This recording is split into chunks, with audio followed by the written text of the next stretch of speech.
Hi guys, welcome back to another movement sequence. In this sequence, I'm going to take you through a mermaid stretch. I know you're not supposed to have favorites, but this is truly one of my favorite movements that I believe if you do every day, it just makes your day better overall, but really makes your day better for your rib cage and your spine. So we're gonna go ahead, come down onto the floor, and let's take it into a mermaid position. One leg is in front, one leg is folded behind. If this is not really comfortable for you, if there's anything going on in your hips, and remember, there is no movement Olympics, okay? So there's no prizes for forcing yourself into this position and being uncomfortable. Prop yourself up on a pillow or a cushion or a block, whatever feels good to you, okay? So one leg in front, one leg behind. I'm gonna take one hand to the floor and slide over. One hand to the floor, it's about a little more than a forearm's distance away.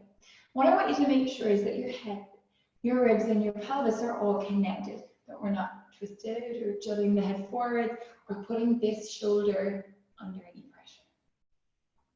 I'm going to go ahead and take my hand behind my head, and then I'm just going to send this elbow up to the ceiling and relax. Notice how small or how sort of slight my effort is, but how great that movement is.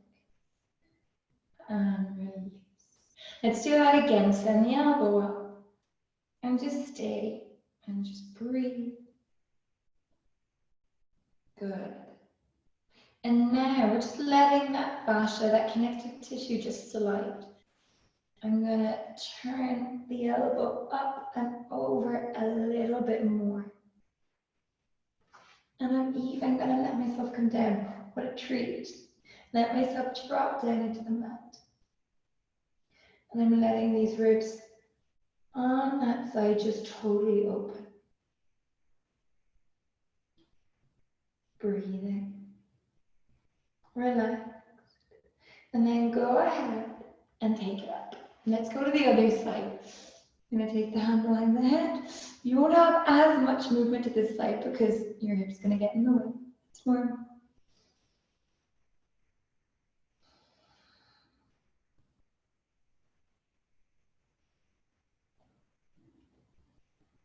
Go ahead, take it back. Nice. Let's add the gesture arm. When we're moving the arms, you just want to make sure that that arm movement doesn't get in the way of your ribs moving. I want you to imagine your ribs like a dial that we're turning around. Okay, so we're going to reach and open the ribs. Back, sit tall, other side, reach.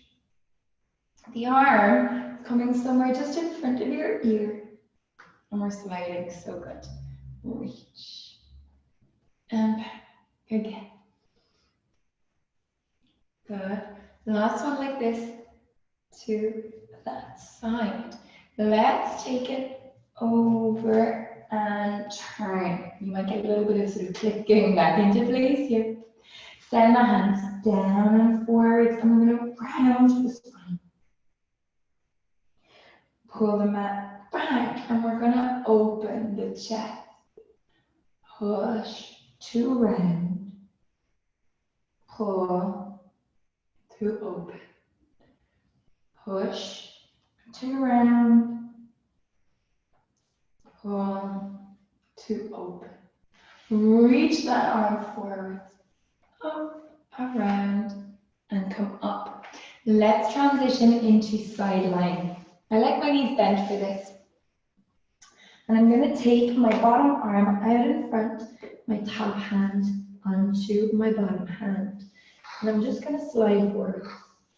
And I'm going to slide back. So I'm sliding my rib cage and my pelvis over the opposite side of my rib cage and my pelvis. Good. Let's do that one more time. Slide. And slide it back and continue. Slide the arm along the arm. Open it out. And just stay here.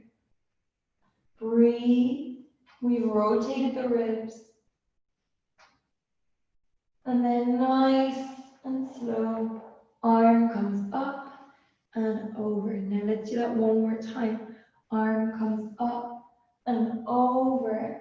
If you can, extend out that top leg so we get stretch in both directions, never forcing, never pushing, always easing into movement. We bend the leg, we roll the arm, and then go ahead, take your time, press yourself all the way up to seated. Let's go ahead and do that second side. So we take one hand down, opposite hand behind the head, and just send that elbow up and over. And release. This is one of my favorite sequences to do at the start of the day, the middle of the day, the end of the day. And just stay. Maybe you want to allow that bottom elbow to come down so we deepen that reach.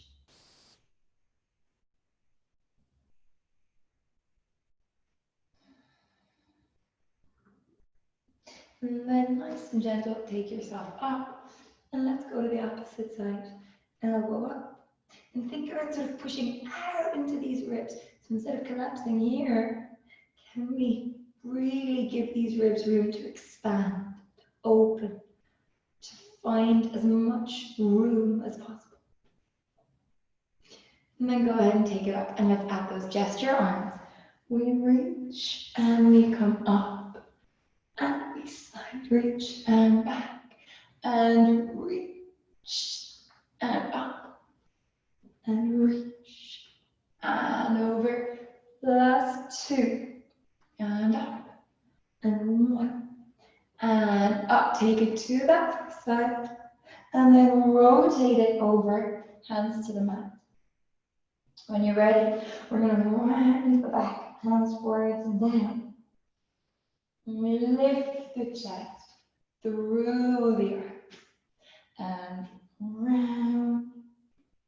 And again, notice that we're really using movement of the rib cage here to influence the breath.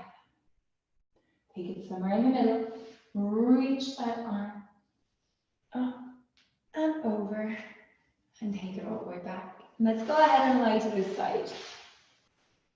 We take that bottom arm underneath, top or hand on top of your bottom hand. Everything slides forward, everything slides back.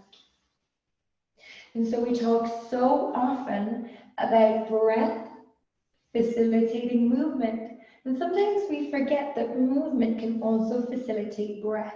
Movement is breath. No movement, no breath. No movement of the diaphragm or the ribs. That breath isn't happening. So we want to find that way that we can influence breath through movement. Keep going on this one. Slide it and open. Just stay for a sec. Breathing out. And then arm comes up and we go over. Let's go again. Arm up, open and rotate. Breathing into the front of that open side of the shoulder. If you can, send your top leg long. And breathe in that beautiful rotation. Once more.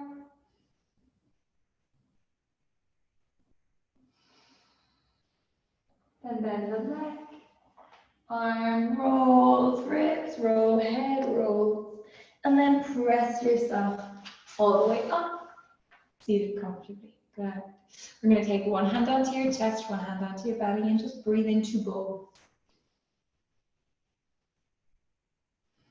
Know that you're breathing from your diaphragm. Your belly isn't breathing, but you are allowing it to move. Diaphragm down, belly out. Belly in, diaphragm. One more.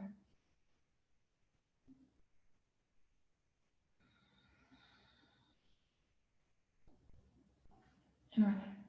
Well done.